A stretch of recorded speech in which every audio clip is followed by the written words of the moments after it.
Critical Role Recap Season 2, Episode 60.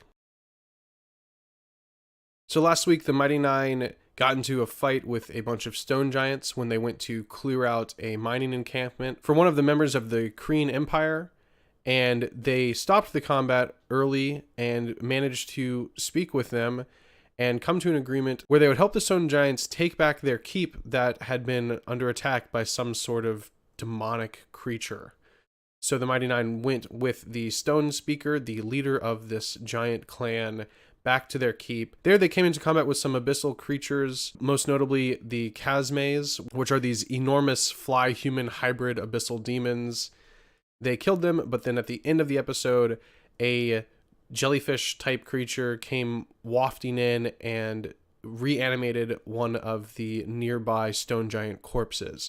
So we pick up this week's episode immediately with combat, and there's quite a bit of combat throughout the entire episode. Basically, the whole episode is them clearing out the keep and getting rid of two separate abyssal rifts that they find. They also find another one of these abyssal rift generating objects, a silver disc that was similar to the one that they had found in the City of Beasts, and they destroyed this, shot her pistol through it and blew up the little central chamber that held some sort of goo. They ended up fighting with a couple more Chasmes throughout the night, as well as multiple reanimated jellyfish, reanimated stone giant. They at one point turned a jellyfish reanimated corpse of a stone giant into a turtle, and then they turned it into a smaller turtle and threw it back through the portal. Bo brought up the fact that they had seen multiple of these abyssal rifts now throughout the Kryn dynasty, and then they discussed the possibility of it being some sort of empire plot as part of the war, or possibly some faction working inside the Kryn dynasty, or some third party that they don't know anything about.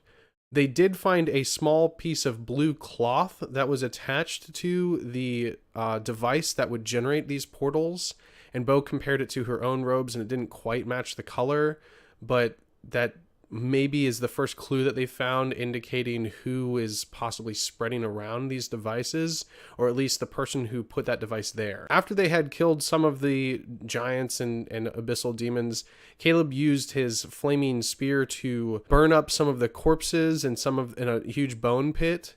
And when he did so, a small goblin creature was immediately turned to ashes inside of there, and Matt ripped up a character sheet that he had planned out for this goblin. So we never did get to interact with the goblin. However, Caduceus did take the corpse of the goblin and pack it away in his bag, and there was mention of him possibly using Speak with the Dead or some sort of spell like that in order to communicate with this goblin that they missed the chance of speaking to while it was alive, thanks to Caleb's firebug tendencies. They experienced some issues closing off the second rift of the night, the portal to the Abyssal Realm.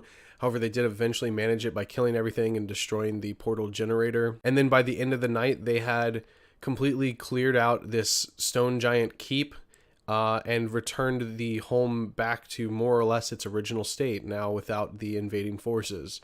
So they will be able to go back with the Stone Speaker and have her and her people leave the mine encampment and go back to their original homes.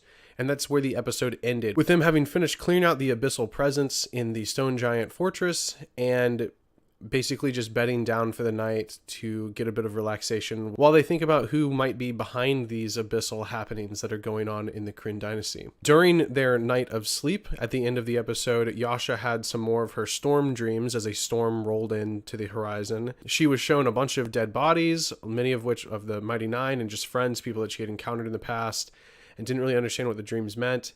So then Jester and Knot tried to guide her a little bit and told her to go out in the storm and just kind of scream into the wind and see what they have to say. Caduceus gave some of his own advice for how he talks to his god. And so basically she went out into the storm and then eventually fell asleep in the storm and had another vision, this time where she was able to speak with her god in some way. And he essentially just told her that she's shackled still, that she had done something terrible in the past, and that she needs to free herself from her binds in order to find her true strength.